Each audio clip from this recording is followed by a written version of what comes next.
Welcome to New Game Plus. This is a retro gaming podcast where three guys spend 7 days playing one old game and then we talk about it. My name is Dustin. My name is Kenny. Don't smile with my teeth often, Nolan. And this is episode 361, and it is a director's episode. Boom! Shakalaka. Nice. Awesome Games Done Quick has begun. Oh my gosh, it sneaks up every year. Every year sneaks up, and we talk about it every single year.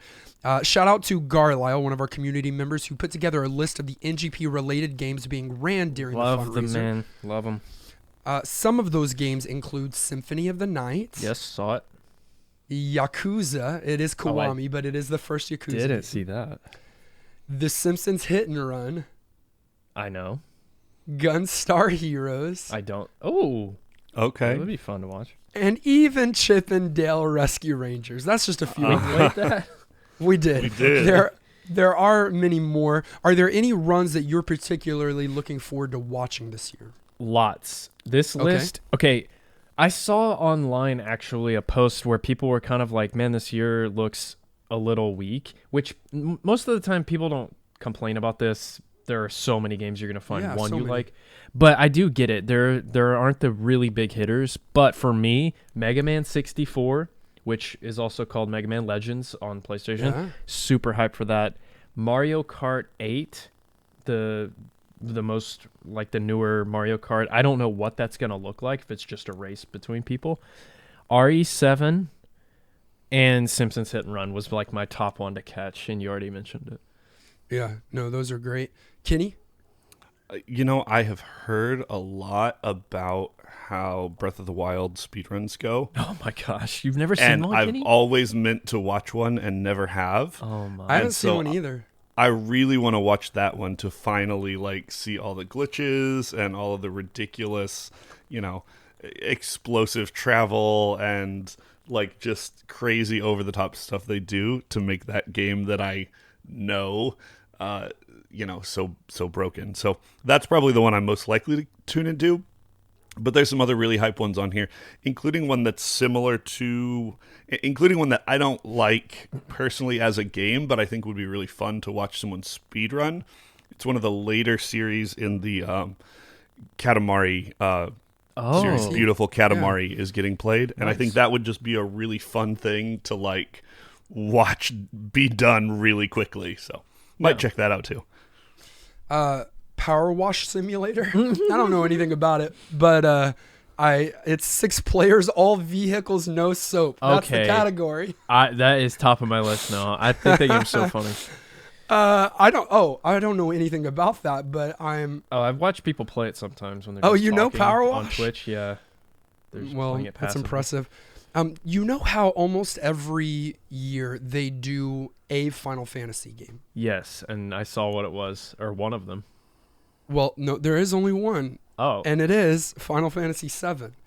I thought I saw 15 on there.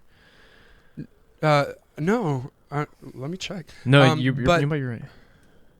But, there is a Final Fantasy 14. 14. I'm tripping. Because that's online.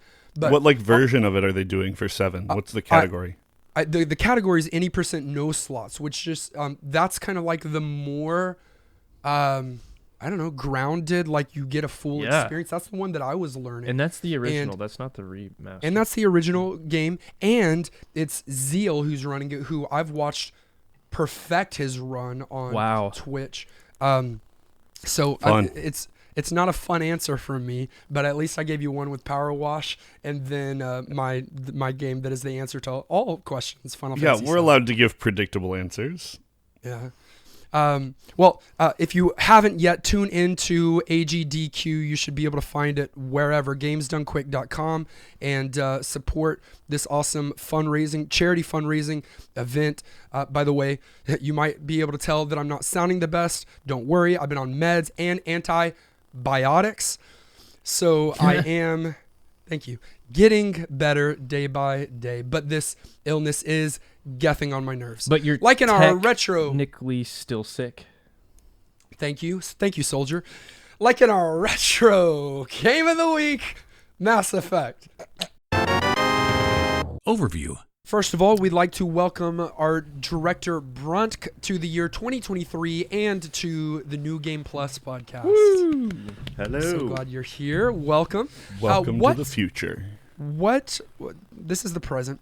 What first brought you to this podcast on retro video games? Oh, man. I think I found, and I'd have to try and find the person. I knew you were going to ask this, and I forgot to look, but I was scrolling through Twitter, and there was another account that I was kind of following, and they had mentioned one of your episodes, and I'm trying to remember which one, but this was a few years ago. Negatively? No. It was just, oh, check this episode. Unfortunately, no. It was a good one. But they're like, yeah, go check this episode out. So I was like, all right, what's this about? I had some medical stuff happening at the time and was just looking to pass some time with audio. And, yeah, stumbled across NGP. And I was like, this is pretty rad. And so... Do you recall what your first episode was? I think it was around 240-ish, something like that. I'd have to scroll through the episode list sometime around or after Arrow the Acrobat, I believe. Oof. Okay. That's a memorable episode. Yeah, memorable game for sure. Yeah. You could have selected any game that was 15 years or older that we haven't played coming into this, and you chose a doozy. You selected Mass Effect. What was the reasoning behind your selection? Mass Effect is one of the big iconic games for me. It's in my top 5 for sure. Part of it was you guys have played a lot of the games that I probably would have selected first. Had I had the option, it probably would have been Final Fantasy X. That's my favorite Final Fantasy. They always say your first one is your favorite, and that's true. And then you played Rygar already, which is a big game and you guys didn't like it, and I was so heartbroken, but I get it. But yeah, it just a lot of stuff when I was a kid playing that with my brother and his friends, and them trying to trick me into killing myself so they could play instead. Just gonna eat my turnip, and I on brand. Yeah, just like I'd fall off the cliff and they'd laugh, pretending it was hilarious, and then I passed the controller over and yeah. So, but no, this is a huge one. Final Fantasy X was, I think, the first time where I was like, okay, I think I'm an RPG gamer. This is pretty incredible. Like all the choices, all the customization and everything. And I just stuck with high fantasy as my RPG go-to. And then my brother-in-law told me about Mass Effect, and I didn't like, for whatever reason, I didn't like the box art. I think the characters just looked a little askew to me. And I just avoided it for a while. And then I can't remember why, but I ended up playing it anyway. I was like, oh, okay, this is pretty amazing. And it just kind of made me realize that it doesn't have to be high fantasy to be a great RPG. And I got hooked right away. Space fantasy totally can fill that void too. And plus one, that box art is kind of generic-y. They look kind of NPC-ish. Yeah, it and yeah, like Kenny kind of nailed it. It just looked just super generic. We're space soldiers type of a thing, and it's like, nah. It's like a red box movie is what it looks like. Yeah, where's the sword that's made out of water, flaming daggers or something like that? And so, well, we're glad that you came across the game and you decided, even with the bad box art, to pick it up, because not only did you get experience, but we got to re-experience it, or for Kenny's sake, I believe, experience it for the very first time this week, along with many in our community. So again, thanks for coming on the show and bringing Mass Effect to us in our community.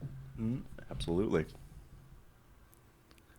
For those listeners who aren't familiar with this game, though a lot of you are, because we can't understate how big of a title this was. Can't overstate. We can't state in whichever direction is appropriate for this sentence how big of a title it is. Mass Effect is a game that came out in 2007, originally for the Xbox 360. This is an Unreal Engine 3 driven third-person shooter, space opera, kind of in the like... yeah, I mean, I said space opera, kind of in that space opera-ish RPG space that I guess it actually created. Every time this week that I have asked someone about the game, or when the guys were trying to describe the game to me before having played it, they said it's Knights of the Old Republic, but better and not Star Wars. And yeah, I think it was me. You add, a couple of distinct differences, and if you're familiar with one and not the other, you're going to get a little bit of a picture of what this game looks like.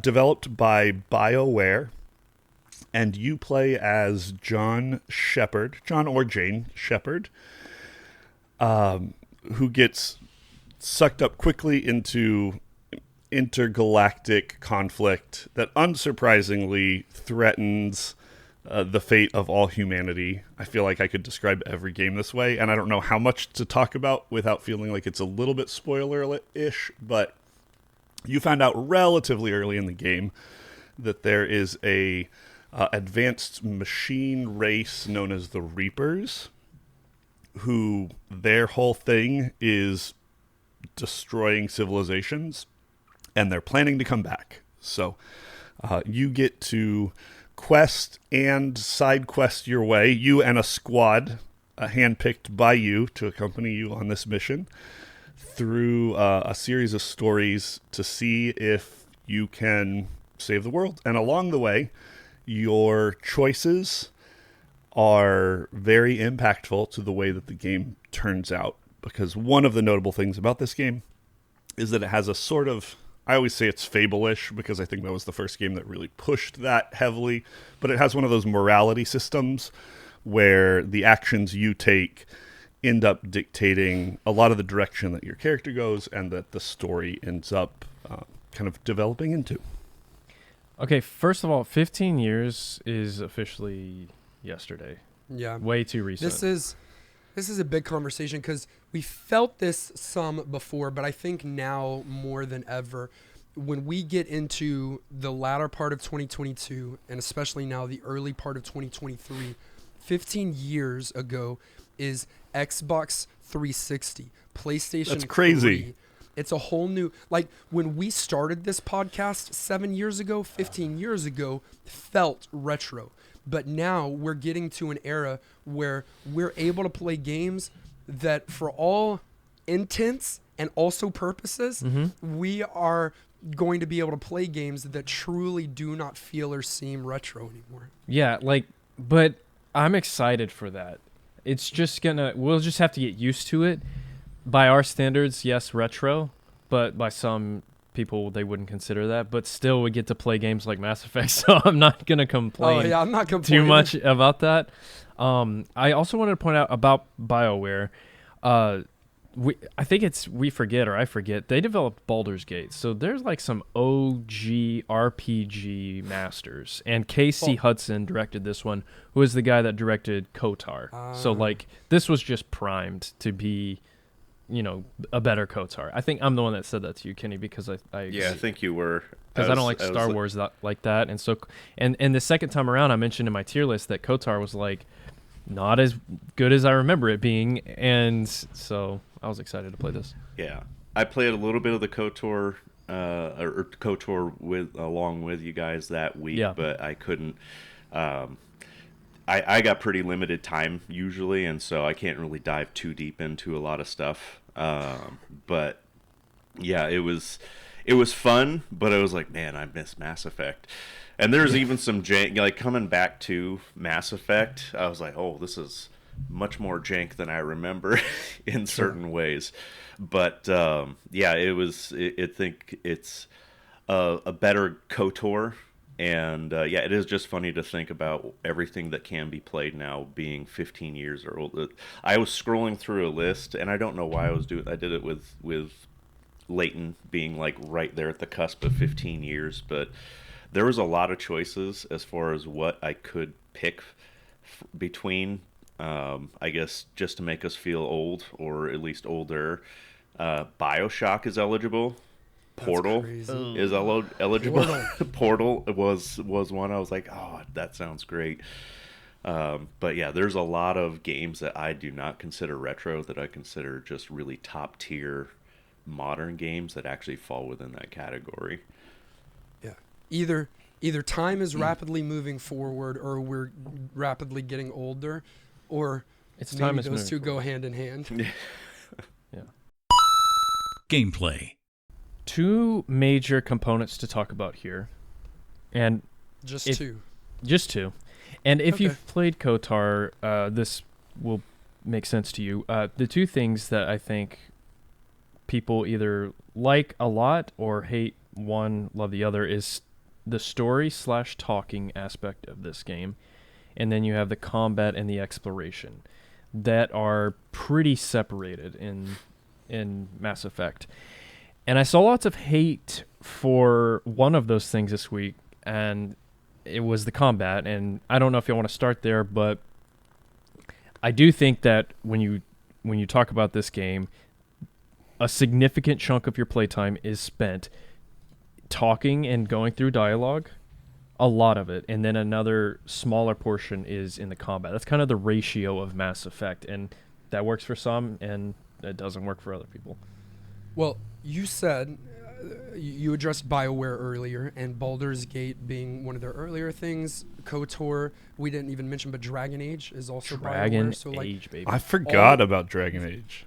I loved that So game. good.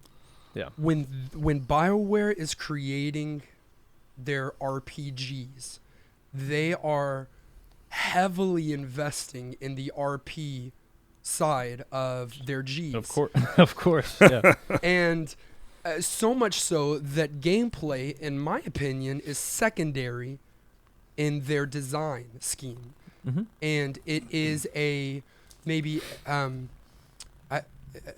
tool with which they can then tell their story. They create their story, and then they create a game system that can help tell that story. Yeah.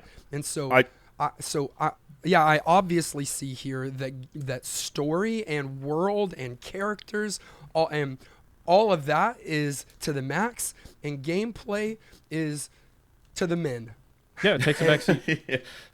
Yeah, well, And I don't have a problem. And yeah, and I don't think there's anything wrong with that. It's definitely a lot different than the games I was used to at the time. I was used to more action RPGs, if anything. I can't remember if it was, I think it was before this came out, but I played through Kingdom Hearts as well. And that's more of an action RPG gameplay thing. focused, But for sure. yeah, and so this was a pretty big departure from what I would typically play at that time. But I had also played Final Fantasy X, and you get used to a lot of dialogue and things like that. This introduces the choice, the good versus bad dialogue options. There was a Paragon and Renegade and everything. But I think for me, I just kind of viewed that as the gameplay. If if you're looking for action, this isn't it. If you want to. You go ahead. I was just saying, if you want to view progressing the story as the gameplay, I was like, then yeah, this is absolutely, I think, in your wheelhouse. It was an amazing, form to discover at the time. Yeah, and you'll I think get a lot of bouts of action for sure, but Oh yeah. some. Like the first time you go to Cora's Den, right. and I walk through that door, and there's those two guys just shooting. I was like, okay.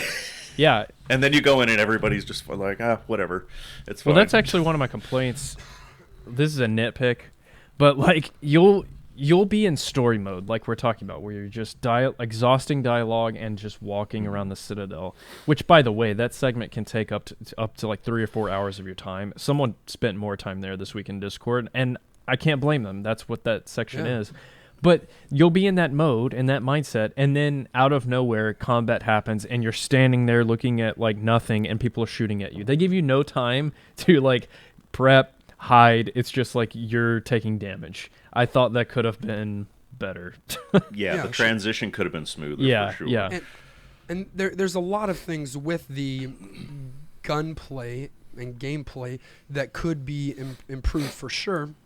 However, I don't want anyone hearing this that hasn't played the game thinking that there is none. There's tons of battle and gameplay. It might not be the primary thing that you're doing, but like in almost in every scenario, guns are coming out. You're fighting either your main opponent throughout the game or these like robotic alien geth.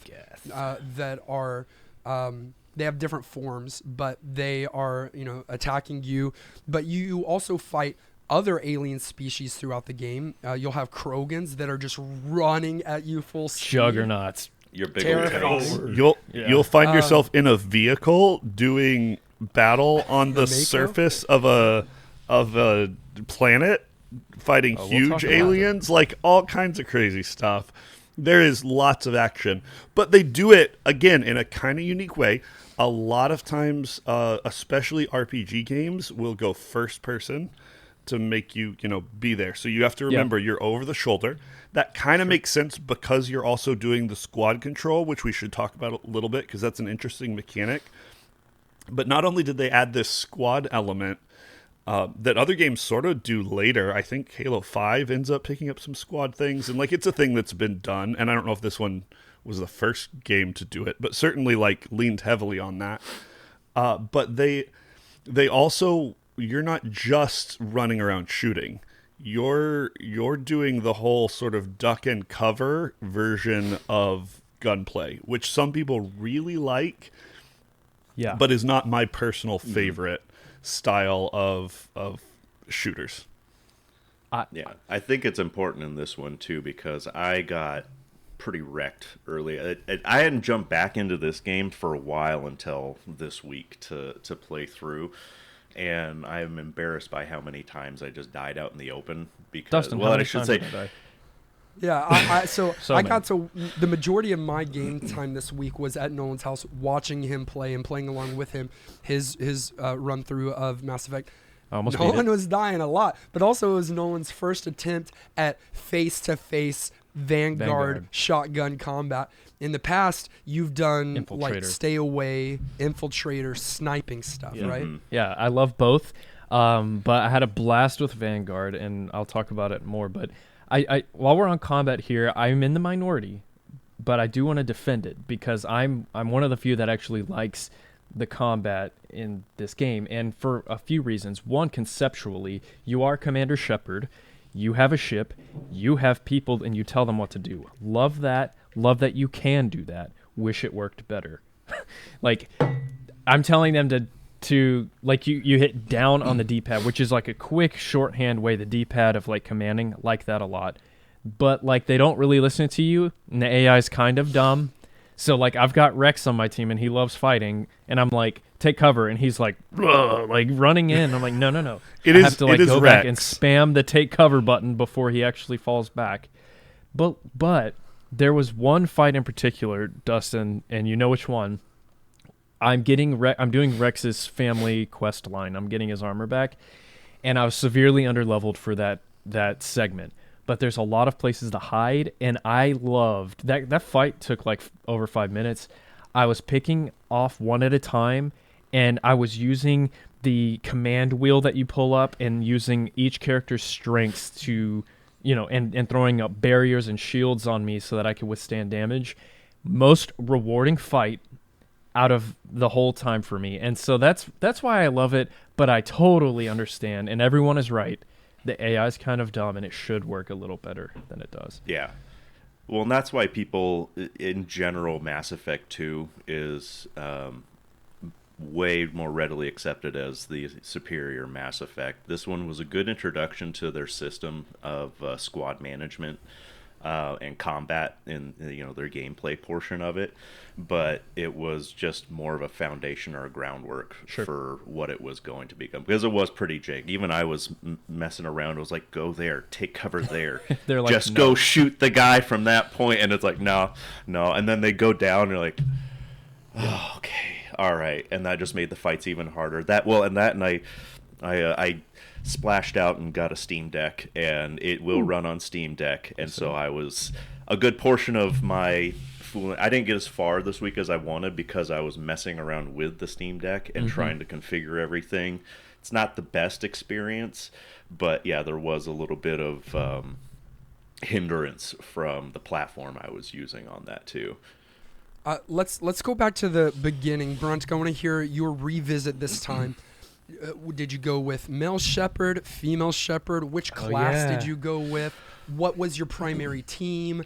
I'd like to hear that from everybody, but start with you, Brunt. It's important. Yeah, I went with male shepherd, and I did it my first playthrough. I just kind of clicked through, okay, generic everything. I just want to start the game, and this when I first played it, and then this time I decided I can't remember which one I went with, but it was I went either biotic or tech, whichever class that was. Played probably about 2 hours of that, and like I couldn't ADS with my weapons or anything, and that just really frustrated me. I was like, I'm not going to be able to do a full gameplay of this, and so I went back and just chose soldier and everything, just so I could use the weapons. Because for me, when I play these, I want to be aiming like Noah said. It's like you get into a fight, I want to use my team to be, you bring up that command, the squad command screen, and it's like, okay, you give me shields, you throw, a warp over there, that type of thing, and I'll shoot. So I jumped back and I did that because it just felt so much more natural to do it. So you prefer like that soldier kind of setup then? Not necessarily, because the same thing. I like more of a distance, like sniping, or I do when I'm playing fantasy games. I like going more caster style as well. But for that, the ability, I think it was just the atmosphere, the experience. It's like you're a soldier. I wanted to play that role. Yeah. And when I couldn't use the weapons the way I wanted to, I just jumped back and started from soldier so I could. And then I was like, okay, everybody else is going to be my shields and my support and whatnot. Did you have a preferred squad that you like to roll around with? My preferred squad, I always ran Rex as well. Ooh. And then I'd switch back and forth between, I think, Tali and Garrus. Yeah, great choices. As kind of my main go-tos, because, Garrus is your ride or die. You got to have Garrus. The best. And you passed the test. I didn't hear Ashley come out of your mouth once, so good job. No, Ashley. Well, I won't spoil it. Never mind. Yeah, I won't say that. I'm not going to spoil it. I know you just communicated with me. I know. Kenny, all those same questions for you. Setup, class option. Yeah, I figured first time I should play it through in the most defaulty generic way, and so I just did John Shepard as a soldier. I think that works well. I think if I were to go back and finish the game and play it again, which might happen, because this one has a lot of replayability in both the morality system and in having different classes and in party selection, I would probably play a separate class as well. But it worked really well for just a taste of the game and, run in guns blazing, pick which weapon you want to put points into and kind of, lean heavily on that and just do your thing. So, my party, Nolan will give me half cred and then half roll his eyes. It tended to also be Rex and Garrus often, but I would cycle Ashley in occasionally. And when I did, it would depend, but I was usually replacing Garrus. So Rex Ashley sometimes would happen, but Garrus was also a great character that got a lot of playtime as well. I just threw up. She's the most NPC garbage racist Nolan has character. A hate relationship She's racist. with Ashley. Space racist. I want to kill her. She's a space racist. Okay, well she's racist and Nolan's sexist and everybody istin' around here. I love Tali. I love Liara. I don't like racists, and Ashley is one. Dustin, should I speak for both of us of what we did? You can, and then I'll tag on just a little bit. Okay. So if you just choose John or Jane Shepard, it auto assigns soldier for those of you that want to jump in. So be careful. You want to go in and do the custom option. I went FemShep for the first time. I've done 2 playthroughs of Mel Shep, and I love that voice actor. I love the Mel Shep character, but I get it. After playing FemShep this time, I was like, I know why people love her. Also great voice actor. And I went Vanguard, which is the in-your-face shotgun and pistol style, and I loved it. I'm still loving it. I'm almost through the game. My party, Garrus Rex, every single time. In the past, I've done Liara and Garrus when I was sniping because Liara's biotics are super strong, but because I was Vanguard, I was super strong with biotics and I didn't need her. So, yeah. And my only addition is that I would swap in Liara. I mean, you're mentioning it now, but based on the mission or the planet I was going to at the time, because having double biotics is never a bad thing. No, it's very strong, and sometimes there's some story beats that you get with certain characters in your party, which are cool. And by the way, biotics is space magic for anyone that's asking. It's straight up using the force. Using the force, right? Yeah, basically. Okay, let's use that cast, like your squad mate conversation to reorient into that second main thing, Nolan, that you talked about. Like, we just talked about gameplay, a big portion of it. Let's talk about that story. A lot of the things that you're doing in this game is moving around new areas and environments, interacting with and talking to individuals. That's how you get your side quests. That's how you get your main quests. That's how you recruit new team members. That's how you do so many different things in this game. And there is just an unforgettable cast of alien characters, so many different species, each with their own unique design, unique personality. And the cool thing is you get a cast of characters that get to join your team. And then, as we've already mentioned, you get to choose 2 of them to come along with you on your missions. But they're all back on your ship, so you're able to interact with them on a regular basis, grow relationships with them if you would like, maybe even romance one of them or Go 2. all the way. Go all the way with 1 or 2 of them. We'll turn it to Kenny. Who were you having relations with on your ship? No. Let's just. He didn't go that far. Like, he was more of a second base kind of guy. Yeah, first base. It was a first base kind of playthrough for me. No, but let's talk about the world. The size and scope of the story and the depth of the universe and the range of alien species. What are just some of your general thoughts on the world building is insane. They do such a good job of introducing you to all of the species, but just like organically, you just like see them and hear about them and learn about them through story and kind of passively. And it feels very just like, like they could easily do a movie series based on this series of games, and it would be written for them. Like, it'd be ready because it is fully fleshed out and the world building is amazing. However, when you have a huge world, both in like having a physical huge citadel where you start, and then once you get your ship and you literally have like galaxies to explore, it's overwhelming how big it is.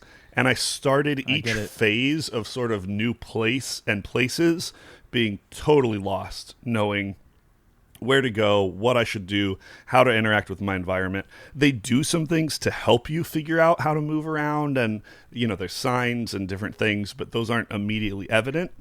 And some of your even like fast travel options you have to kind of unlock. And so there was a little bit of sort of first time player frustration, just sort of like not being lost in this huge expansive space.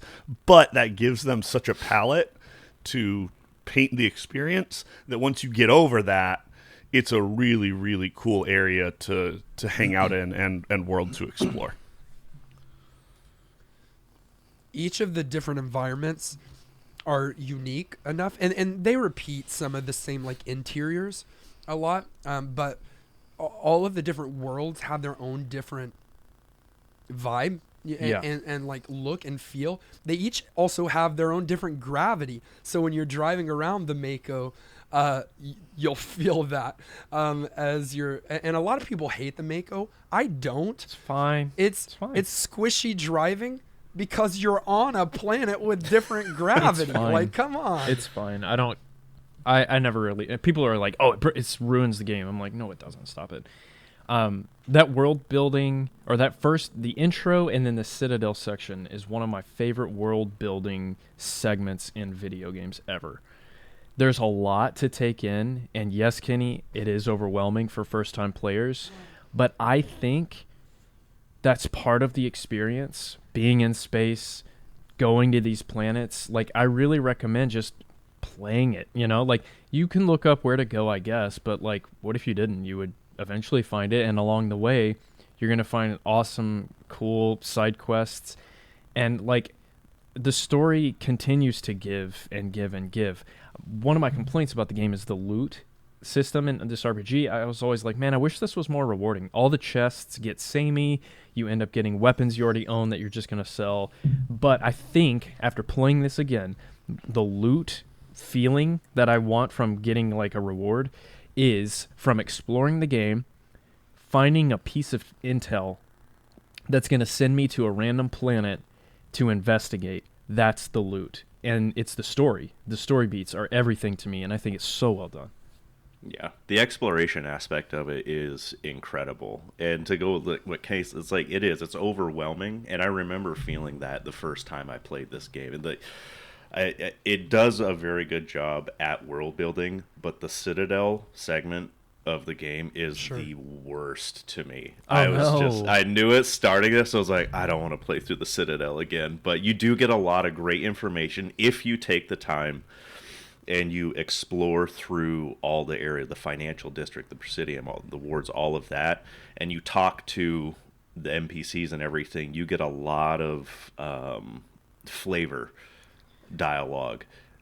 Building around the other races, the Volus and the Hanar and all that kind of stuff. So if you want to really get immersed in the galaxy and what is happening and how all these different races and species interact with themselves, you can absolutely do it.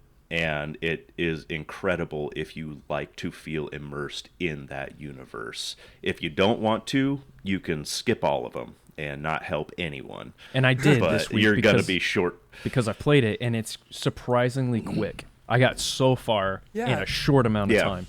So much of the game is side quest and lore. Right. And that's kind of how it should be, to me. Yeah, I think I read online, like, if you do a quick playthrough, if you just try and blast through, I want to get to the end of this game, I think it's around 16 or 17 hours. Yeah. But if you do a lot of the side quests and double the extra dialogue and everything, I think it's almost 50. Right. Oh, wow. Which is a big game. Yeah, and watching Nolan come back on a second or third or whatever playthrough this week and just kind of stick to the story, you're not staying any place too long. But Kenny, you've read enough fantasy and sci-fi books. Like, I'm even thinking Dune. One of the best ways to get people, into a new world is just to throw them in. Absolutely, And just be there. You're not going to understand everything at first, but it all eventually comes together. And now, having played this game like 3-4 times now, and Nolan, I could tell you felt the same this week when I was sitting and watching you play. It just all makes sense. It does make sense. Yep. And once you do know it, you know it. And so, like, even though it's so vast, it is done so expertly well, so that, like, I guess I'm just bringing it all the way back around to what Kenny said, that if they wanted to make a movie out of it, here you go. Right. I mean, it's been compared many times to Star Wars. No, I won't allow it. I won't allow it. And in many ways, it's better. Way better. Are you not a Star Wars fan? I'm not. And I don't hate it. People can love it, and that's fine. I like a lot of them, actually. I like some of the movies, but don't compare this game to Star Wars to me. I think the writing is better. It feels like it is better. Yeah, it feels like a natural comparison, though, because you're getting... I get it, yeah. Sure. Diversity of characters. Lots of times you'll get, two good guy races and an enemy race, or something real just like shallow in terms of the culture and environment, or you're going to get like just story beats but no stuff happening in the background, and it's Star Warsy in the fact that you're going into the cantina, the club in this case, that sure, that there's this world of weird aliens everywhere. But yes, it's a different it's more serious in some ways. I don't know. I don't mind you guys saying it's better written, but I think the comparison is fair. Fine, but what I love about this story is that humans are the newcomers, and people don't like them because they saw what they did to their own planet, and they're like, you're not welcome in the council. We've been doing this, and we're peaceful. Like, I love that. Humans suck in this game, dude. It's awesome. It's so different. I I do think it's worth noting that they knew going into this game that they were doing it as a planned trilogy. Yes. And so they were able to create world moments, story moments in the first game that don't get a payoff until game 2 or game 3. And when you're able to have that kind of foresight and planning and then succeed with the payoff, sure, it's not completely fulfilling in the first game because you're not getting all of that, but to be able to thread that story all the way through, it's space magic. It is. It's Yeah, biotic. one, I can't remember. It's biotic magic, space biotics. But yeah, I haven't done this. I read about this a little while ago, but and I don't know. This playthrough I decided to go as much as I could renegade, and I'm just the biggest tool to everyone. That's kind of fun. It's unlocking. It's fun, and there's definitely a lot of really, really funny conversations that happen out of it. But I believe there's one, like, to Dustin's point, where it threads these choices and this dialogue into the second and third game. There's one where depending on how you play in this one, in Mass Effect 1, I believe you have to be Renegade, and I think you have to use a certain player, a certain NPC, and by doing that and continuing through to the third game, you get to have a conversation with Shepard's mom. Wow, that's cool. Interesting. And it's just to your point where it's like there's things that are threaded so deeply into what you do into that game that it's like just something little like that might not be that big of a deal to people, but I think that's so cool how they thought that through to, like, just by doing this little thing, the game after the next game, we're going to throw in this little gem, this little So nugget. thoughtful. They didn't have to do that. Aged. This game is so big and well known that in some ways it almost ruined the experience for me. Not actually. I had a great time playing this game. It was not ruined. But you play a game for the first time, and then you get to a moment in the story where, like, you have to make some really crazy choices. And that's, like, crazy and shocking and raw. Even not having played this game, it's so well known and talked about that, like, some of those pivotal moments, I know they're going to happen. And so I'm not getting because people talk about them, it's sort of like almost internet lore or gamer lore. And so you miss out on some of the, I don't know, kind of raw freshness of getting those experiences when a game is this well known. But when it's that well known, it's also kind of your own fault if you haven't taken the hint and jumped in and figured out that everybody's right for some reason. So I can't actually complain. But legacy of this game is huge. Like it's a massive, massive title. Mass Effect.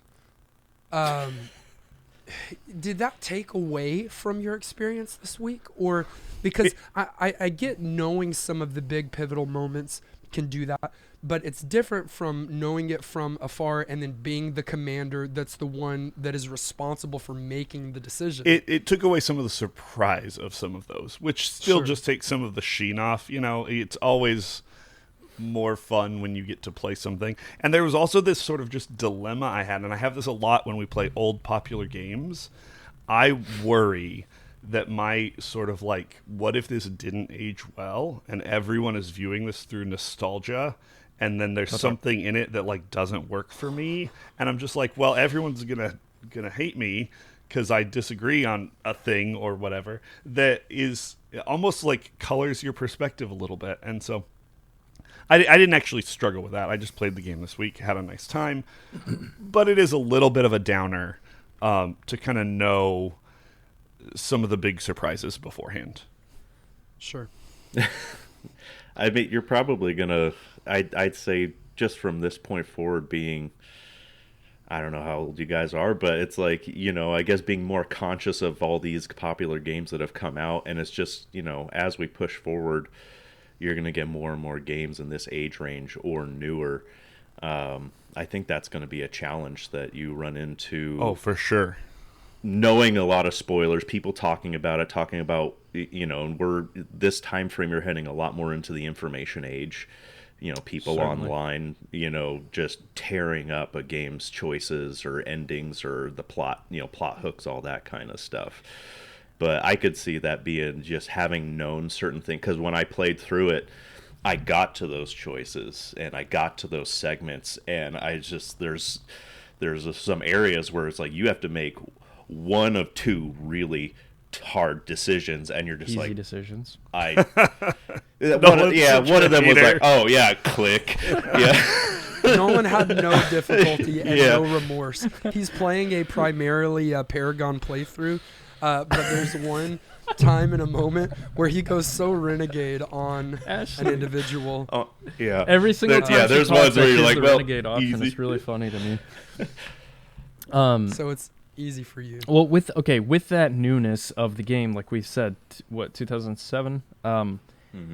It also plays like a newer game, because I think they tapped. This is the time where people were especially BioWare, tapping into something that lasts a really long time. You've got third person, you've got dual joystick first. That's what it was developed for first. Good camera. Like, that's another huge one we always hate. Good dialogue, good voice acting. That kind of style is prevalent in games that come out yesterday. Like, that's just now a standard. And BioWare, many other games even before this, had been setting these standards. Don't get me wrong. But BioWare with Mass Effect obviously threw their hat in the ring in terms of, like, this is what a good game is. And when I picked it up and played it, like, yes, I played the Legendary Edition, but I played the old one, like, last year. It's still it's so playable with very little complaints in terms of controlling. It's hard to say one thing has aged about it. I would say one thing. I think the load times on the original game, the load times are absurd, and you are in elevators that take multiple minutes someties. Yeah. Even playing it, and you get like one string of dialogue while you're waiting, and then it's It's dead over. silence for the rest of the ride down. You're like, even playing it on modern hardware, I noticed a little bit of that this week. Sure. Like they were long, and especially initially when you don't know where you're going and you're like walking around trying to explore, moving room to room and fast shuttling back and forth. I was just like, elevator sim, space elevator sim, the musical. Like, it was a little bit much, but you get past that point pretty quickly. Yeah. Well, go ahead. I agree with Nolan with what you're saying. I think, like, graphically, sure, it ages a little bit, but and they update that in the Legendary Edition, but graphics look fine. Wow. It's 2007. It's not like you're gonna have bad graphics. You don't have polygons for the most part. They smooth things out by this point. Can you get to 1080p in the Legendary? Yeah. Good question. Because I don't have the Legendary Edition. I've got the older version on Steam, and that's what I've been playing. But you can go 16:9 as your max for resolution, which when I did that, it was like, oh, that's pretty dated, but it didn't take away from it for me. I didn't feel like it was a bad, I guess, a bad graphical version of the game. And just the alien models all look so unique, thought out, quality. The environments, I love the way they did lighting in this one. It almost feels like a J.J. Abrams take on stuff. There's a lot of lens flare going on, and it looks really pretty, like on all the planet surfaces too. We're not going to sit here and say this game looks bad or has aged. It just doesn't. It's still so good. But that visual, like, quality for each of the characters and worlds transfers to the audio quality. This game is fully voice acted. Yes. Meaning every single character you come across is voice acted. Good voice acting. And top tier. And the aliens all have their different voices. So Garrus has this, and his kind, the Turians, have this like clicking doubled voice kind of thing going on. Then you've got these other aliens that speak in this way where they kind of like say their emotion first. I love that. Then, I love that. Those guys were great. Love those guys. You've got fully voice acted and done really well. Both male shepherd and female shepherd, both. That's kind of like the highlight. But your whole crew, Rex, with his gravelly, deep, everything voice is done so well here. And the OST. This is Jack Wall. Genius. Like, in terms of video game OSTs, so high up there for me. It's very spacey. That intro scene is a standout for me. It's one of the best intros of video games. I love it so much when they're like talking about Shepard, and then they introduce like a quick bit of like what is Mass Effect. They just tell you it's the technology that people discovered, and then boom, it hits you with the splash screen and that music, dude. I mean, it's amazing music. I was hoping that we would get that, because that's probably one of the biggest things where when I first loaded up this game years ago, that it's like, okay, cool, I'm getting ready to play an RPG, and then you go through that portion, and then you have that really simple sci-fi like just really simple chime sound or whatever it is. Don't use that audio. But it was like I felt so immersed at that point where it's like that music loaded up is like, oh man, so good. I am a small drop in a very large galaxy bucket, and that's exactly what it made me feel like. And their music and their sound design through the whole game just nailed it. It is very easy to play today. You can. PC is probably going to be your best bet. You can get the Legendary Edition. I got the Legendary Edition this week on the Winter Steam sale for $15. 3 games. That's all 3 games. Remastered. All DLC. All remastered. That's so good. It's hundreds of hours of potential gameplay for $15 is ridiculous. And they do update some things with the Legendary Edition. Even combat related, they update the Mako, they update the graphics, the HUD, the load times. So some of the things that we talked about aged with the first game have been smoothed out in this one. But very easy to play. If you want an original copy for your Xbox 360, Yes. 360. It's not $360. Okay. It's It's like, wow. The Xbox 360. It is cheap. $4 used, or $47 new. Once we start getting into the newer consoles, prices come down significantly. Because think about GameStop; they probably have 30 Mass Effect copies in the back, like people trading them in. Yeah. Final thoughts. At the end of our episode, we'll give our final thoughts, summation on Mass Effect. We will begin with you, Kenny. This was your very first time experiencing Mass Effect this week. What are your final thoughts on the Retro Game of the Week? I'm interested. No surprise to me that this one got picked for a director's episode just because it's such a big title.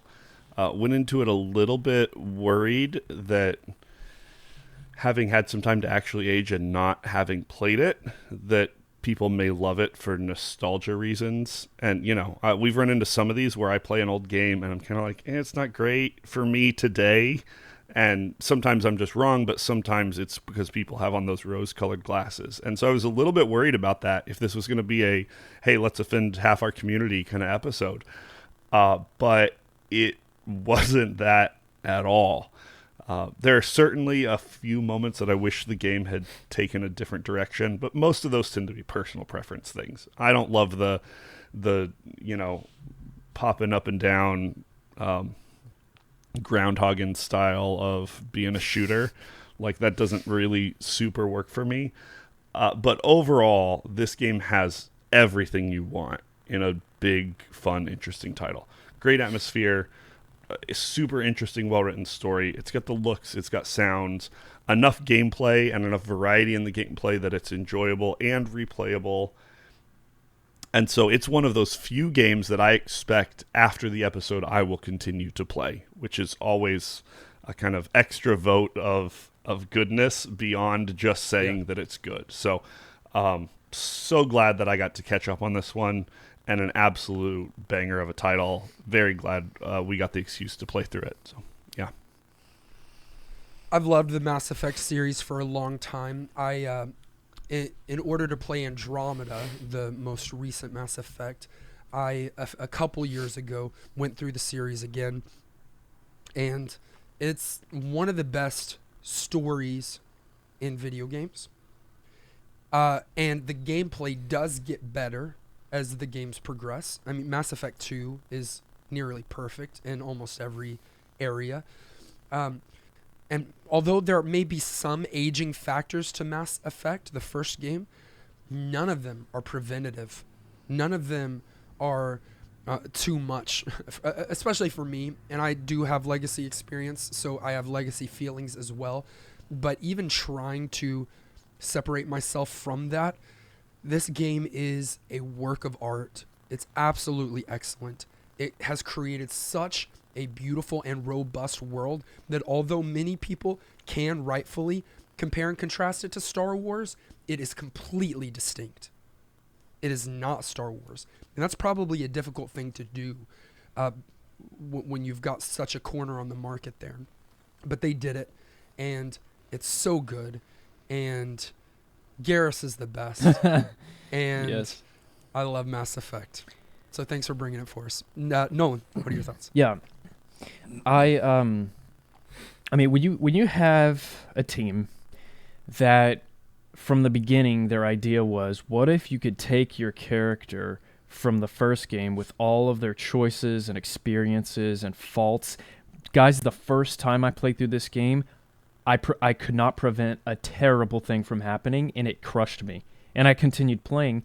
You take that character and you take them to 2. And you play through the game. You take them to 3. You have a gaming experience unlike anything else you're going to get. I cannot name you too many RPGs that I like more than Mass Effect 1. I love this game. I don't like to use the word masterpiece. It is a masterpiece. End of story. The story is so good. The world building is so rich. I personally love the combat. It just works really well for me, and I'm so happy that we have the Legendary Edition now that we can. It'll help preserve that experience even more. So yes, Brunt, thank you for bringing this to us. I hope the people that had some issues with it can stick with it and like it. Amen. All right. We'll turn it over to you, our beloved director. You brought the game. I'm sure you like it, but what are your final thoughts? Yeah, I mean, I do. I love this game. This is, you always talk about how you don't like saying there's, really no perfect game. And I don't think there is. I don't think there's a level of perfection you can achieve in gameplay. But this is pretty well near it. And yeah, to Dustin's point, if you don't like the combat, it gets better in Mass Effect 2 and 3 and moving forward. I'm also doing the same thing. I'm trying to replay the series so I can hit Andromeda and just go in from that chain of games. But yeah, BioWare just nailed it. Like you guys were saying, I think they built a story, an amazing story with a ton of amazing characters and plot hooks, and then thought, okay, how can we incorporate gameplay into this? And that's what I'm about. I love story-based games, and they just crushed it with this. All of your choices, to Nolan's point, you can take your character, the choices that you made from Mass Effect 1, carry it all the way through to Mass Effect 3, and it affects what happens there. Even if because I played Mass Effect 1 on Xbox, and then I played Mass Effect 2 on PC. So my gameplay, my choices obviously weren't going to carry over. Mass Effect 2, if you do that, it will run you through a series of questions.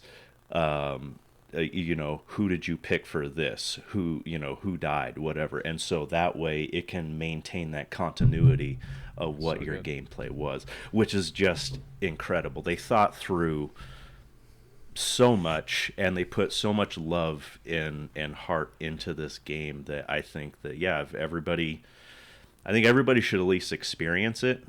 if that's the type of if you want a good story-based game, everybody should experience this. I really want to know what everybody thinks about the end of the third one, because that was a huge controversy when it first came out. I remember I had to put it off for a little while because I still had to beat 2 by the time the third one came out, and so that it's pretty contentious amongst the Mass Effect community how they ended it, and I'd love to know what everybody thinks of that. But yeah, amazing game. Go play it. Put it in your top 5 or get away from me. Top 5, wow. Yeah. Many in our NGP community played along with us this week on YouTube for the poll. 64% said yes, it's worth playing today. 7% are idiots, and 29% have never played it before. I think that's a pretty good roundabout. Yeah, that's skewed. Round numbers.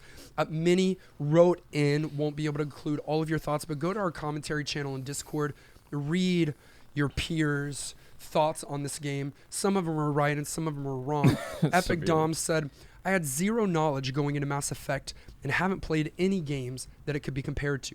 I'm also not particularly a fan of the sci-fi genre.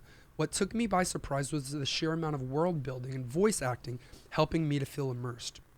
I spent 5 hours in the Citadel alone, learning about different races and stumbling into side quests. I love it. I was hooked, but then I finally got into the action, and that's what severely let this game down. Your party members are pretty dumb, and even with your guidance, they'll get killed quickly.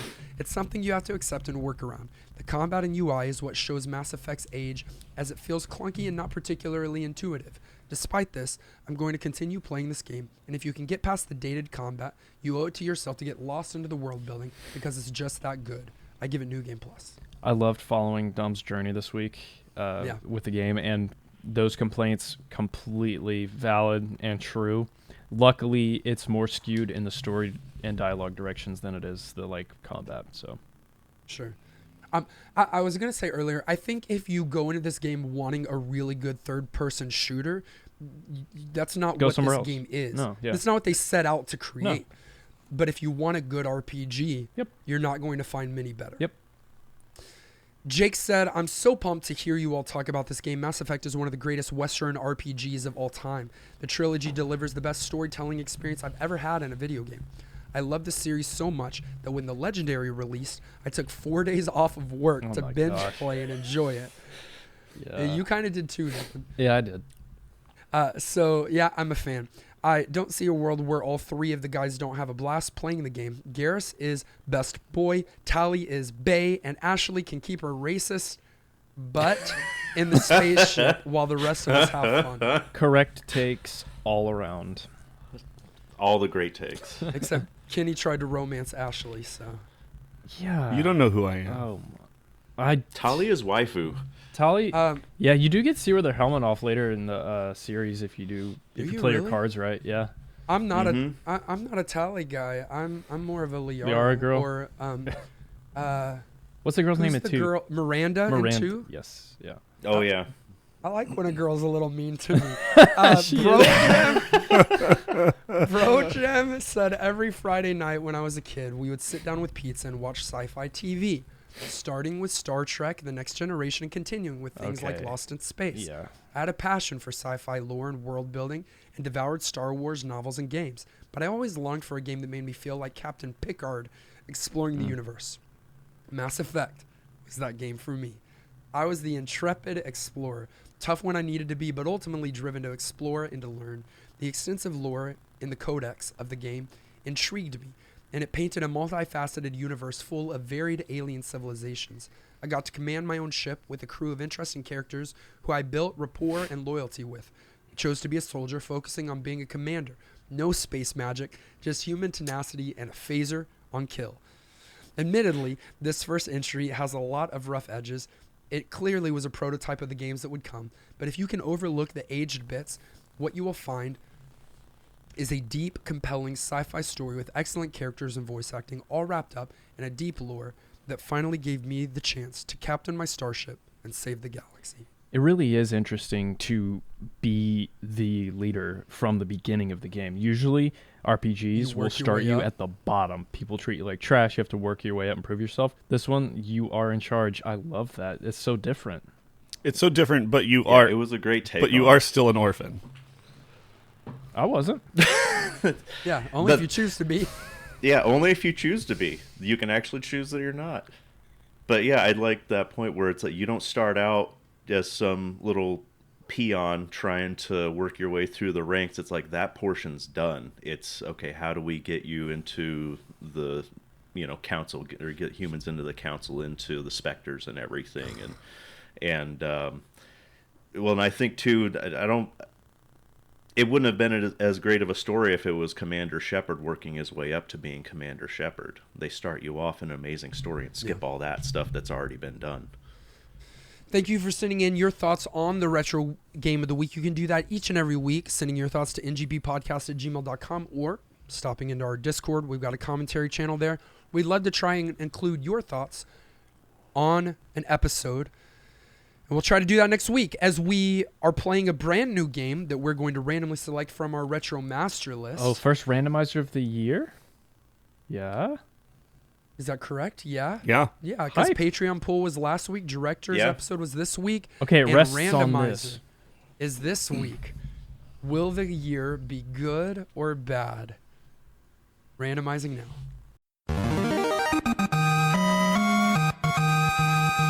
We are going to be playing a game released by Atari Games, first for the arcades in 1997, but same year ported over to your console, Nolan, the Nintendo 64 by Midway.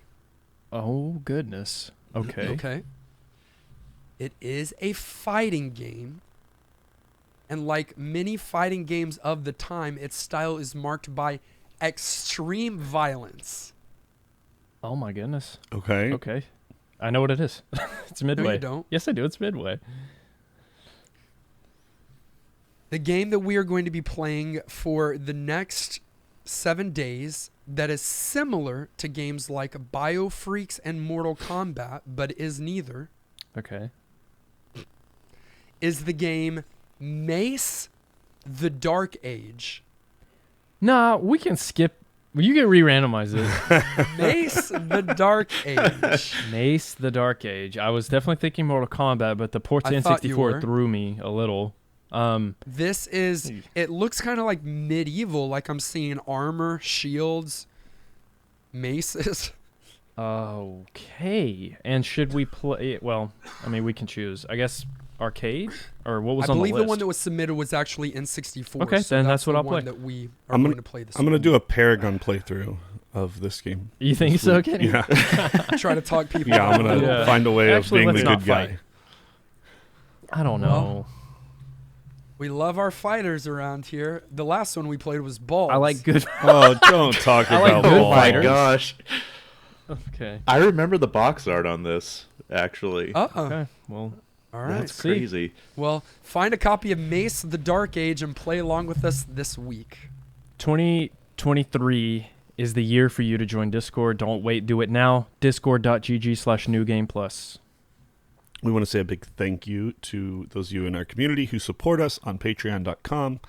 Truly go above and beyond, and we're so grateful for you. So shout out to our director level supporters, Bro Jim, Daniel, Garlisle, George, Super Hypered, and of course this episode we are celebrating Brunt as he brings his director episode to us. So thank you so much, and thank you for giving your time, bringing us this super game, being a part of our community, like all of the things. We truly are so appreciative. Also, Yeah, happy to be here. we're more glad, but you can like it too. Also, big thanks to our producers. There's lots of them. Those include Adam, Alex, Amarlian, Antonin, Ben, D.H. Bowser, Ellis, Francesca, Gimbin, J. Robert, Jared, Joey, Jordan, Justin, Clint, Nick, Nat, Corey, Laue, Mal, Megzma, Mr. Lattes, Pipari, Sage and Shauna, Subsonic Demon, Tazelhoft, Thomas, Unbedavable, William, and Zion.